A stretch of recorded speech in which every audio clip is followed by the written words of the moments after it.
Assalamu alaikum everyone. Welcome to another class in the series for the play A Visit to a Small Planet. और आज इस video के अंदर we are going to attempt the different exercises. So stick around to the very end ताकि आपको तमाम exercises के complete answers along with explanation मिल जाए. साथ में you will have some assignments to do as well. इसके अलावा if you need any assistance you can contact me on the numbers that I've added in the description box. Don't forget to like, subscribe. Don't forget to like the video and subscribe to the channel as well. Thank you. The first exercise from the play A Visit to a Small Planet. इससे पहले we have covered all the play, so you can check it out as well. The first question word we have इस पूरे exercise में हमने meaning ढूंढना है और फिर हमने sentences भी बनानी है. Okay. So the first word we have, good work Sumaya. First word we have is impromptu. अब ये impromptu का मतलब क्या है? क्रेटन ने कहा था जनरल पावर्स को कि मेरा ये विजिट जो है अर्थ के ऊपर थोड़ा सा impromptu था. तो impromptu का मतलब कैसी चीज़? सडन कह सकते हैं. और थोड़ा सा अगर कॉन्टेक्स्ट के ऊपर जाएं तो क्या होगा?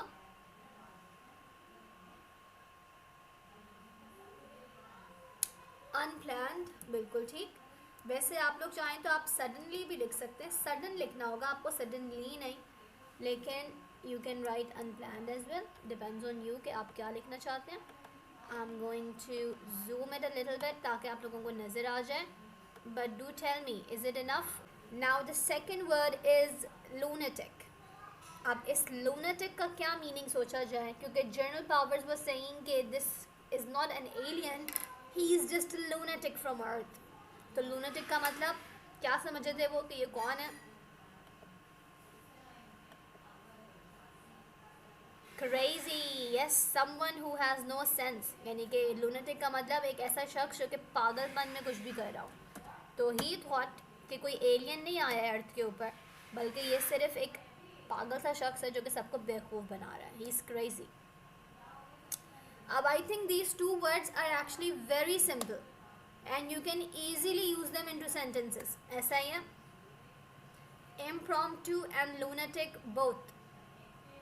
We won't be making sentences in this lecture because I would say कि आप लोगों का homework है ये कि आप लोगों ने इन words को अपने sentences में use करना होगा, because we are already writing the meanings, so it would be very easy for you to go for the next step, right? लेकिन if you have any difficulty, obviously you can reach out. सही है. Now the third word we have is blazing. और blazing किस context में use हुआ था? For the context to explain meteors, right? कि जो space के rocks से meteors होते हैं वो blazing hot होते हैं. So how can we write the meaning of this word blazing? Extremely. लेकिन blazing में एक खास quality को explain कर रहे हैं. वो कौन सी quality है या वो क्या चीज़ है specifically?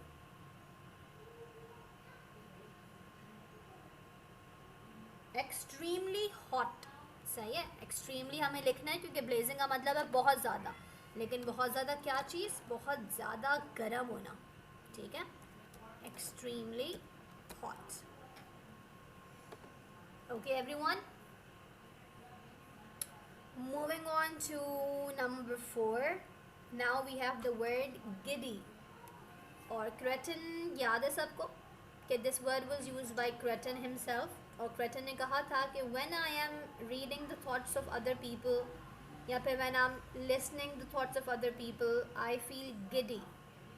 इसका क्या मतलब था? वो कैसा फील करता है? जब हम कोई बहुत ज़्यादा मेहनत और मुश्किल वाला काम कर रहे होते हैं, what do we feel when we are doing it? A little bit dizzy या फिर लाइट हेडेड, यानी कि सर चकरा जाना, चक्कर आना, कमज़ोर फील करना. So when क्रेटन reads the thought या फिर हेयर्स द थॉट तो he also feels a bit digi. क्योंकि जाहिर सी बात है, इट्स नॉट वेरी क्रेटन के लिए भी थोड़ा सा मुश्किल काम नहीं है, but it just requires a lot of his energy. हमें ये कहना चाहिए. ठीक है. तो उसकी वजह से in return he feels giddy या फिर डिज़ी. लाइट हेडेड भी कह सकते हैं आप. Okay. Okay, now we have word number 5 which happens to be very easy and I hope कि सब इसका meaning खुद से भी बता सकते हैं. It's reconnoitring. और रिकनॉइटरिंग करने का एक बेसिकली इल्ज़ाम लगाया था जनरल पावर्स ने क्रेटन के ऊपर, रिमेंबर। तो ये रिकनॉइटरिंग का मतलब क्या होता है? सोचें, गैस करें। जब भी हमें कहीं पे किसी भी अगर हमला करना हो, हमें इन्वेड करना हो किसी को, तो we don't not just go and invade them. ऐसा तो नहीं होता ना कि बस जाके फ़ौरन हमला कर दें, बल्कि और स्पेसिफिकली अगर हम कॉन्टेक्स्ट सीखना चाहें, वेरी गुड सुमैया, स्पेसिफिक कौन सी ऑब्जर्वेशन करें? Military observation. जंग से पहले की जो ऑब्जर्वेशन की जाती है उसको कहा जाता है रिकनॉइटर, ठीक है। तो वैसे आप इसे खाली ऑब्जर्वेशन भी लिख सकते हैं, सर्वे भी लिख सकते हैं, लेकिन कॉन्टेक्स्ट के हिसाब से लिखेंगे तो your context would be military observation, जंगी मालूमात इकट्ठी करनी है। वर्ड नंबर 6 हमारे पास है डिस्पोजिशन। डिस्पोजिशन का मतलब क्या होता है? जनरल पावर्स ने बोला था ना क्वेश्चन को, जब तक वाशिंगटन से इस मामले के हवाले से कोई डिस्पोजिशन नहीं आ जाती हम कुछ भी नहीं कर सकते। We have to wait and, यानी कि किसी चीज़ का क्या फाइनली फ़ैसला करना है, दैट इज़ कि आपने उसको डिस्पोज कर दिया। डिस्पोज का मतलब what would be done as a final arrangement, ठीक है। सबको याद रहेगा ये। अगर आप याद रखेंगे अपना कॉन्टेक्स्ट तो फिर आराम से लिख सकते हैं।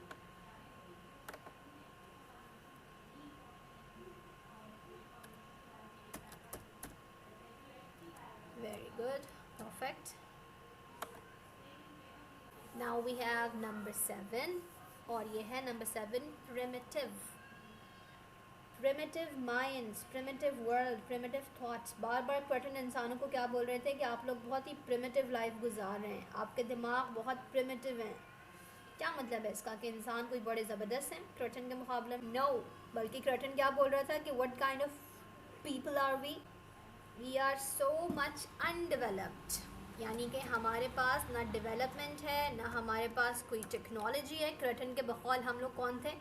हम बिल्कुल अनडेवलप्ड थे, या बिल्कुल बेसिक सी ज़िंदगी गुजार रहे थे, ठीक है। इवोल्यूशनरी तक तो हम पहुंचेंगे बाद में, सही है। Seethe, now the next word we have is seethe. Seethe का क्या मतलब है भाई? सीधी लाइन तो मतलब नहीं है कहीं इसका? No, because it's in English. तो सीध का मतलब क्या होगा भाई? किसी को सीध यूज़ किया था क्रटन ने इंसानों के माइंड के बारे में, कि जो इमोशंस वगैरह आपके पास होते हैं, सीड्स यानी कि बहुत कुछ इमोशंस चले चले जा रहे हैं, क्या क्या सोच रहे हैं हम, उन सारी बातों के बारे में। What he meant to say was एक ही वक्त में हमारे दिमाग में 1000 से ज़्यादा थॉट्स चल रहे होते हैं, राइट। कभी ये कभी वो, कभी ये कभी वो, दर दर दर, कभी कुछ कभी कुछ कभी कुछ। तो we can simply write the meaning कि कोई भी चीज़ जो है वो बहुत ज़्यादा, आप कह सकते हैं कि बॉयल हो रही हो या राइज हो रही हो, या एक ही चीज़ बहुत ज़्यादा होती चली जा रही है। तो सीध को हम सिंपली लिख सकते हैं राइज अप, या फिर बॉइल्ड, बॉयल नहीं, राइज अप, ठीक है। यानी कि you know. Now we have the next word number 9। जल्दी पहुंच गए हम नंबर 9 के ऊपर, और ये है एक एडजेक्टिव जो कि मिस्टर स्पेलिंग के लिए इस्तेमाल हुआ था, अनकॉन्शियस। अनकॉन्शियस का मतलब what kind of a person? We can simply write here unconscious का meaning flattering। फ्लैटरी का मतलब क्या होता है? दूसरों की तारीफ़ें करना, राइट। और साथ में आप यहाँ पे एक और वर्ड भी लिख सकते हैं, किसी और का बेनिफिट नहीं होता है इसमें, बल्कि आपका अपना बेनिफिट होता है, ठीक है। तो इनसिंसियर, या फिर you can write here flattery. Next word पे चलते हैं, number 10। We have fidgets. Fidget का मतलब क्या होगा भाई? एलन जब बैठी हुई थी and she was listening about this alien and the space ship, she was fidgeting. वो बिल्कुल रिलैक्स फील कर रही थी, या थोड़ा सा वो परेशान थी। फिजेट्स का मतलब है कि when you are not feeling very easy, सही है। हम यहाँ सिंपली लिख सकते हैं मूविंग अनईजीली, कभी उठ रहे हैं, कभी बैठ रहे हैं, कभी हाथों को आपस में कुछ कर रहे हैं, परेशान होना, एंग्शियस होना। Clear everyone? The next word we have now is number 11, और जिस पे लिखा हुआ है सॉर्डेड। सॉर्डेड भी एक एडजेक्टिव है, और इस एडजेक्टिव को एलन ने इस्तेमाल किया था अपने लिए, आफ्टर शी रियलाइजेस कि उसके सारे थॉट्स को क्रेटन आराम से पढ़ सकता है।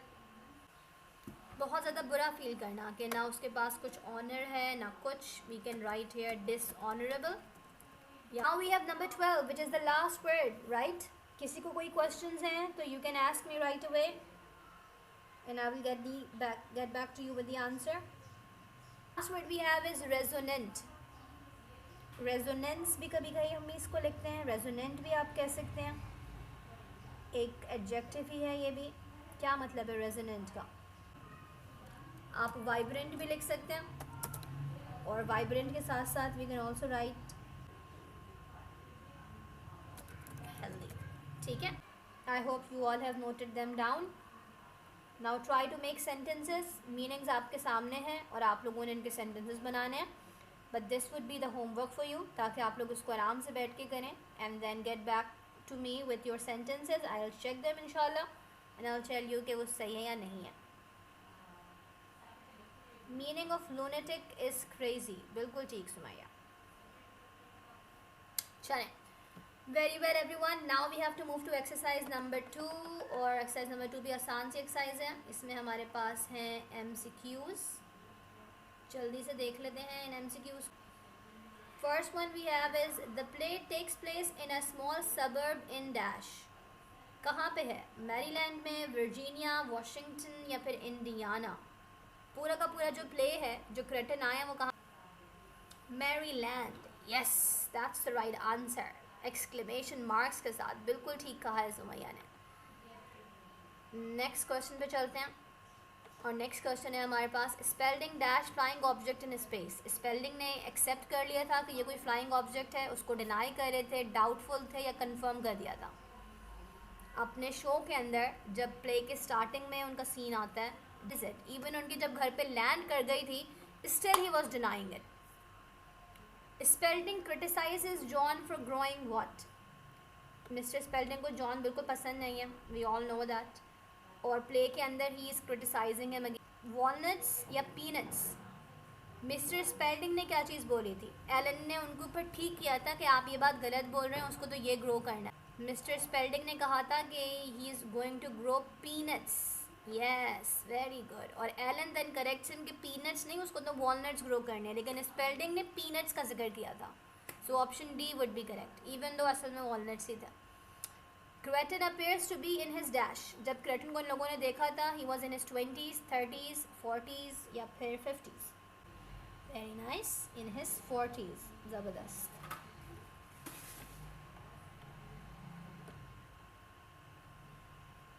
Very well. 4 MCQs are done. Moving to the next page.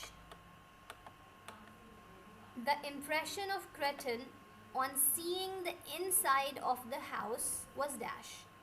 जब वो घर के अंदर आए थे, उनके लिविंग रूम में बैठे हुए थे, he was looking at everyone, he was looking at the house. Was he disgusted? बहुत ही बुरा लग रहा था।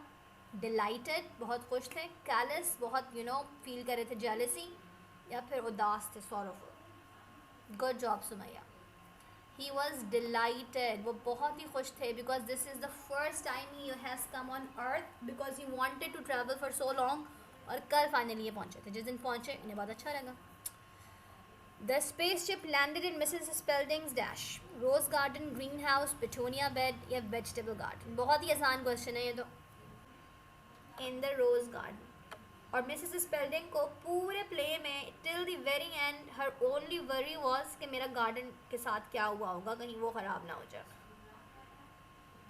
नंबर 7 पे चलते हैं। Creighton said that the earthman were his dash. Earthman मतलब अर्थ के ऊपर रहने वाले लोग क्रेटन की क्या थे? हॉबी थे, होप था, मॉडल्स या रूइनेशन। स्पेसिफिक क्रेटन ने क्या भाई? Good, you are more hobby. Good. Cretan mistakenly thought he had come to earth in the dash.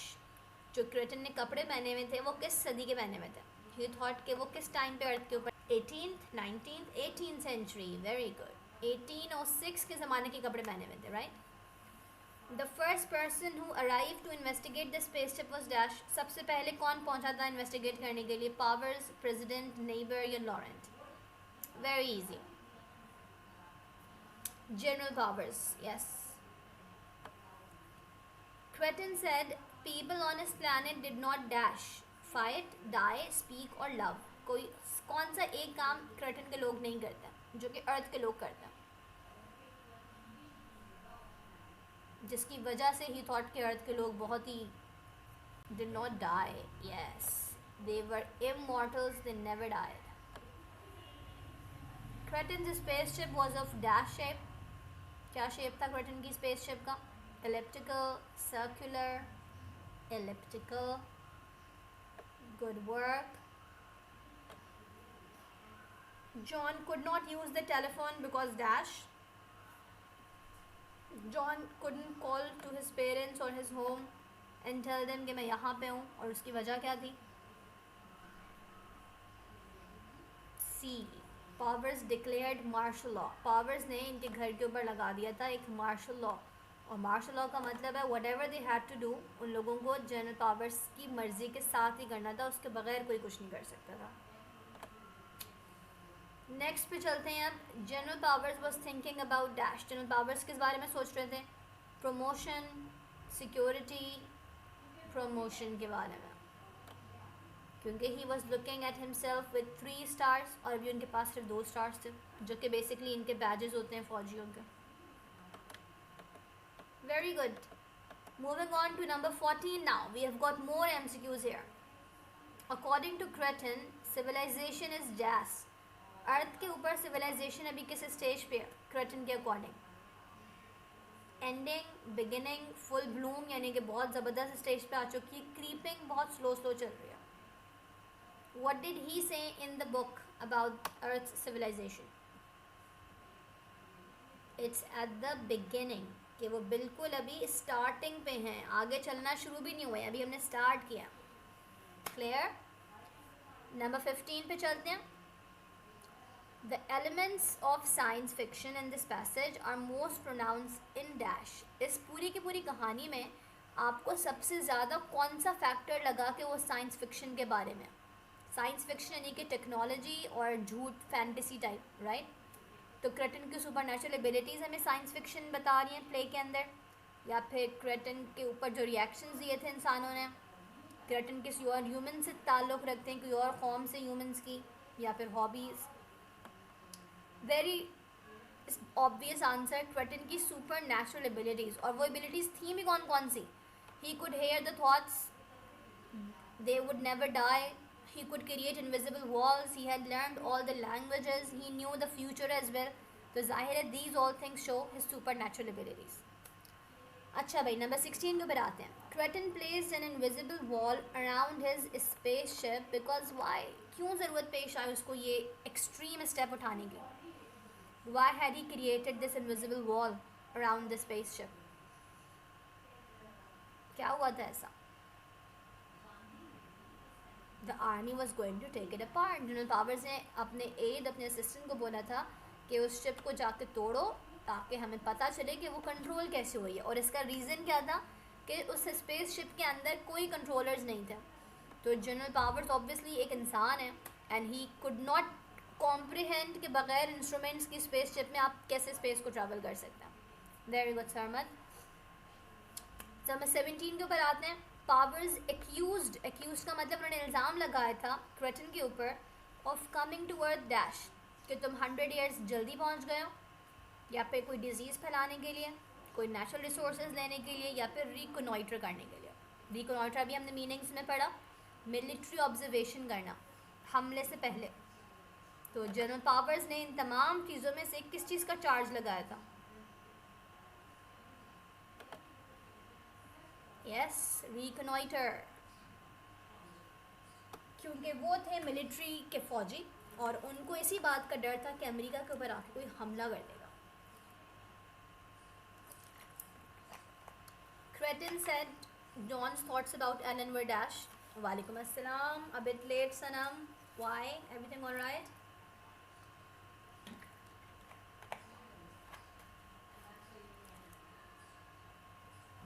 क्रेटन के थॉट्स कैसे थे? क्रेटन ने क्या कहा था कि जॉन के थॉट्स कैसे हैं about Ellen? C is purple. That is the right answer Sumaiya. Congratulations. Purple thoughts.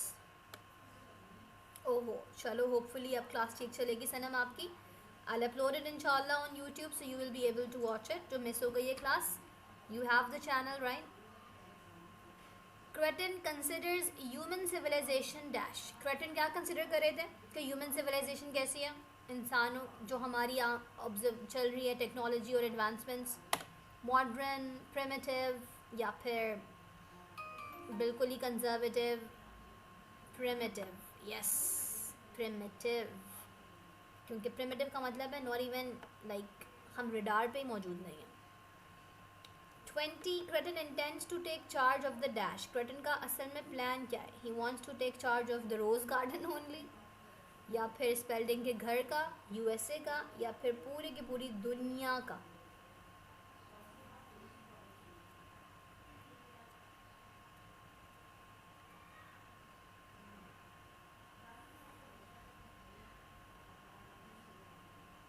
The whole world, yes, that's what he said कि मैं पूरी की पूरी दुनिया का चार्ज लेना चाहता हूँ. Perfect everyone, that was a very good session for MCQs. And now we have exercise number 3. अभी तक कोई क्वेश्चन तो नहीं है किसी को? If you have any questions you can ask मी.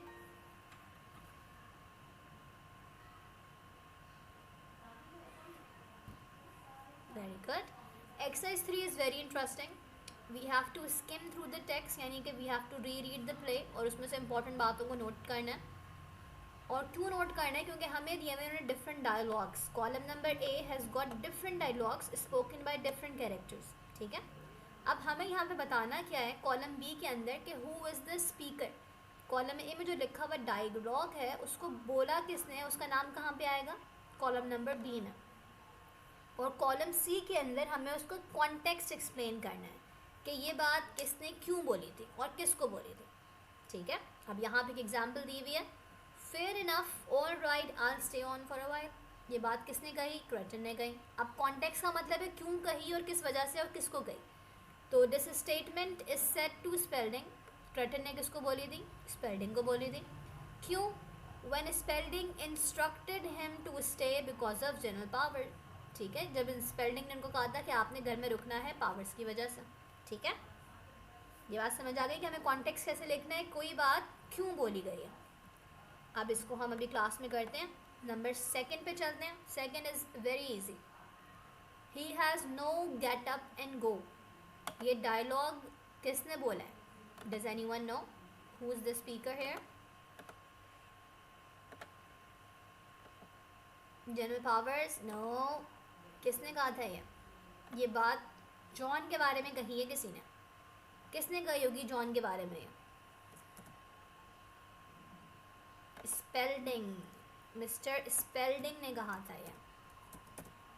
ठीक है, और उन्होंने जॉन के बारे में ये क्यों कहा था? क्योंकि उनके अकॉर्डिंग जॉन के कोई बड़े ड्रीम्स नहीं थे, कोई गोल्स नहीं थे. जॉन का सबसे बड़ा गोल क्या है लाइफ का? कि मुझे फार्म हाउस के ऊपर पीनट्स और वॉलनट्स ग्रो करने हैं. यही था. ठीक है, तो अब यहाँ पे हमें इसे एक्सप्लेन करना है. He said this about John. ठीक है, और क्यों कहा था? Because John had no bigger goals. अभी मैं इसको ठीक कर देती हूँ, फिर नज़र आ जाएगा ये सबको. John had no significant goals in life.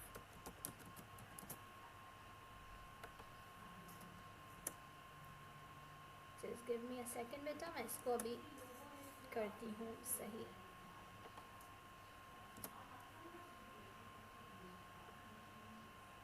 अच्छा भाई, अब नज़र आ रहा है सबको ये?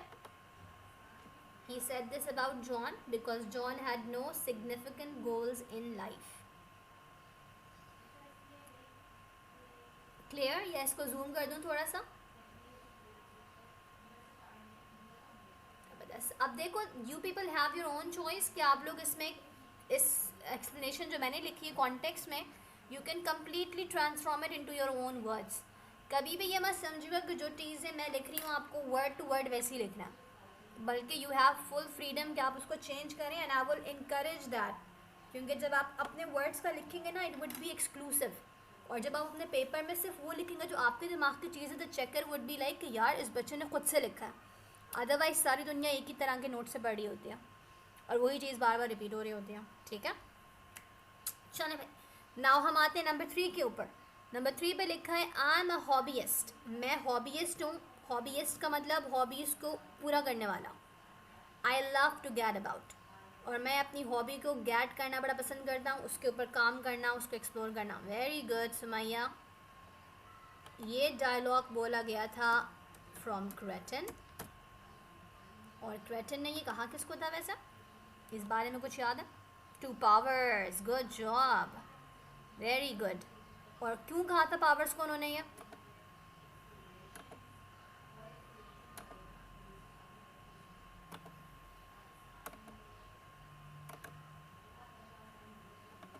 Because powers was asking him कि तुम अर्थ के ऊपर क्यों आए हो, वाई आर यू हेयर। ठीक है, हम लिख देते हैं he said this to powers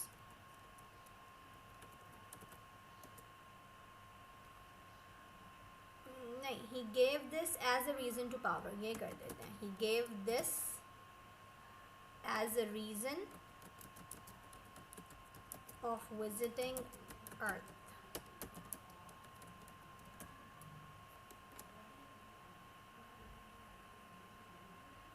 clear everyone? यानी कि he wanted powers to know कि अर्थ को विजिट करने का जो उनका पर्पस है वो क्या है। It's only his hobby and that's why he is here. Clear with this? समझ आ रहा है सबको?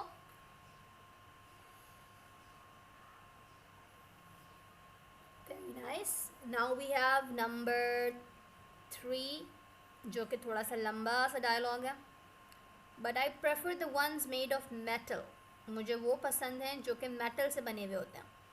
You used to wear, you know, with the feathers on top. यहाँ पे वो कह रहे हैं कि मुझे वो वाला चीज़ पसंद है जो कि मेटल की बनी हुई होती है और उसके ऊपर, सर के ऊपर फेदर्स लगे हुए होते थे। डू यू गाइज रिमेंबर कि ये किस चीज़ के बारे में बात की जा रही है?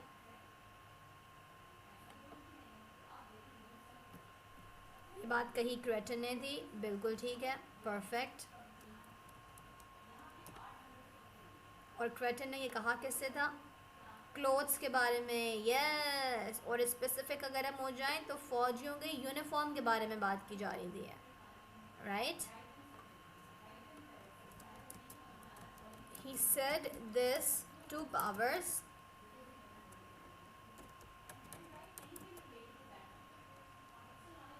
while discussing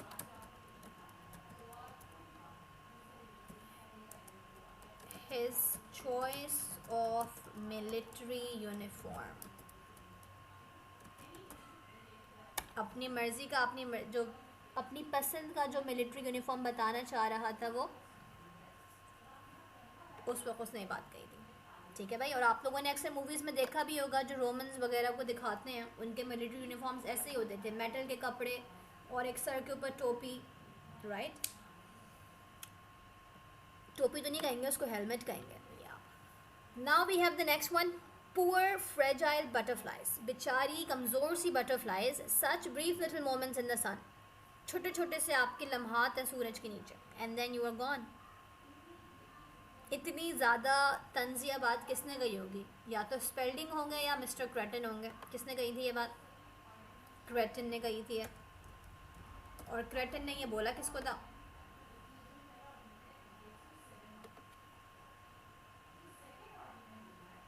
पावर्स को कहा था, right, because powers was asking him कि तुम मुझे बताओ तुम कौन हो, तुम कहाँ से आए हो, तुम क्या नहीं कर रहे हो, क्या कर रहे हो। सो ही सेड के मैं आपको बता तो दूँ, but you would die in 2000 years, जब तक आप समझेंगे, और हम तो मरते नहीं हैं। Very good Sumaiya. He said this to powers when Powers was when he was being interrogated, when he was being interrogated by him.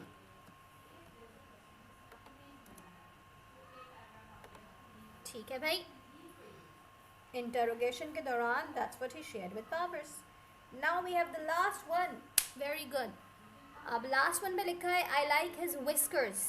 They are so very comforting. Whiskers का मतलब है मूछें, बिल्लियों की भी होती हैं, राइट? Have you seen? तो विस्कर्स का मतलब होता है मूछें। और ये बात किसने कही थी? आई थिंक डायलॉग पढ़ने के बाद we can sort of understand कि कौन ये बात कह सकता है। क्रेटन? नो, बिल्कुल नहीं। I give you two options, Ellen या मिसेस स्पेल्डिंग, किसने बात की होगी? है सारी दुनिया परेशान है, यस, कि क्रेटन आ चुका है, स्पेसशिप है, क्या करेंगे। मिसेस स्पेल्डिंग का कंसर्न उनका रोज़ गार्डन है और वो उन्हें क्रेटन अच्छा भी लग रहा। सही है। एलन नहीं, क्रेटन, ये बात कही थी आपके पास एलन ने, सॉरी एलन नहीं, मिसेस स्पेल्डिंग ने। I got confused. Mrs. Spelding said this about Cretan. Okay. Woman, yes. अब मिसेस स्पेल्डिंग उन्होंने ऐसी एक टिपिकल वुमेन टाइप दिखाया है कि उनकी जो परेशानी है वो उनके फलों और फूलों तक ही महदूद है। शी डजंट इवन वरी कि हमला हो गया स्पेस पे। She said this about क्रेटन in order to show her liking towards him. यानी कि she liked him, she had no issues with him.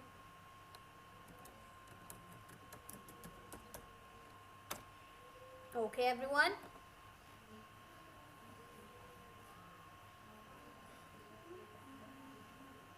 So exercise number 3 alhamdulillah is also done.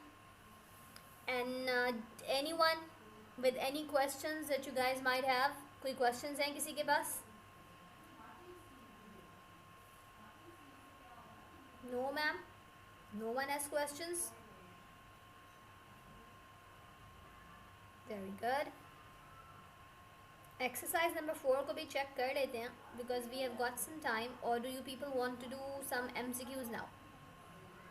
या फिर और एक्सरसाइज करने की अभी है सबके अंदर energy?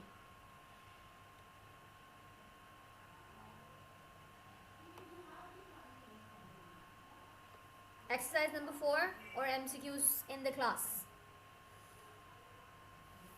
Let's have a quick voting. Tahami कहने में से एक्सरसाइज करवा दें. What about others?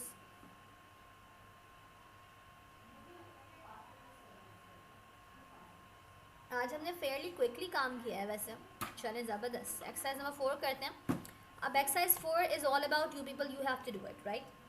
You have to work individually का मतलब है देयर इज़ नो टीम. आप इंडिविजुअल काम कर रहे हैं और आपने साइंस फिक्शन के एलिमेंट्स निकालने हैं प्ले के अंदर से. यानी कि इस प्ले के अंदर ऐसी कौन कौन सी बातें हैं जिनको देख के यू थिंक इनका ताल्लुक साइंस फिक्शन से है. कौन कौन सी ऐसी बातें हैं? जैसे कि आई कैन से भाई कि क्रेटन एक एम्प्टी स्पेसशिप में ट्रैवल करके आया है थ्रू आउट द स्पेस, मतलब अर्थ के ऊपर आ गया. दैट साइंस फिक्शन, क्योंकि ये असल में तो नहीं हो सकता. It's unreal. ऐसा ही है, राइट? इमेजिनरी वॉल्स जो क्रिएट किए हैं क्रेटन ने, फोर्स फील्ड्स क्रिएट किए हैं. What is that? That's also science fiction. जाहिर सी बात है. वालेकुम अस्सलाम सुबह, क्या हाल है बेटा आपका? थोड़ा सा लेट हो गई क्लास में. And you have come to class after several days. Everything all right? मैं बिल्कुल ठीक हूँ बेटा. आप सुनाइए, आप कैसी हैं? Are you doing good? जिन लोगों ने अभी ज्वाइन किया है हमें, do you want to see the exercises? हमने 1, 2 and 3 तीनों एक्सरसाइज कर लिए. ओहो, चलो. I hope your problems are now better. सुबह